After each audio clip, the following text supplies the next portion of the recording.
এই যে অক্লান্তি পরিশ্রমগুলা। তো আসলে বারবার পোলট্রি খামারের ভিডিও উপস্থাপনা করে হয়তো অনেকের কাছে ভালো লাগে না। যাদের কাছে ভালো লাগে তারা অবশ্যই বুঝবেন, যারা নতুন উদ্যোক্তা অনেক সময় তারাই বুঝবেন একজন পোলট্রি খামারে কী কষ্ট। আর যারা বাজারে ক্রেতা আছে একটা দুইটা মুরগি কিনে খান তারা অবশ্যই অতটুকু বুঝবেন না। তবে যদি পোলট্রি খামারের ভিডিও দেখেন তাহলে কিছুটা হলেও আইডিয়া ধারণা আসবে। তবে পোলট্রি খামারের করার জন্য যারা নতুন উদ্যোগ নিতেছেন বা চাকরি বাকরি পাচ্ছেন না, তবে ভেবে চিন্তে পোলট্রি খামার করবেন। না করার জন্য আমি নিষেধ করতেছি না, কারণ একে 4 পেসে আমার প্রায় 1.5 লক্ষ টাকার উপরে লস খেয়েছি।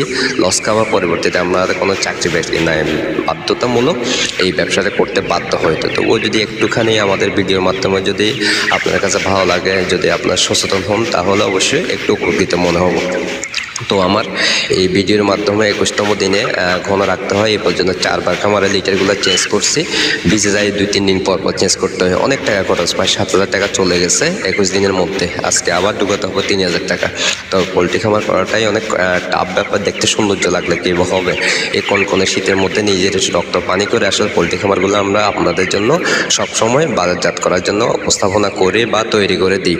তো আপনারা তো কিনে খান। থার্মোমিটারতে সকাল 9:30টার দিকে কতটুকু তাপমাত্রা আছে দেখেন, ঠিক আছে? তো নিজের শরীরের ব্যাঘাত করতে রক্ত পানি করে কিন্তু আপনাদের আমিষের যোগান দেওয়ার জন্য আমরা অক্লান্তি পরিশ্রম করে যাই। যদি একটুখানি ভালো লাগে মূল্যবান মন্তব্য দিয়ে যাবেন, নিজেকে ধন্য মনে করব। কারণ কি করব, হতাশ হয়ে গেছি। তো যাক, ভিডিও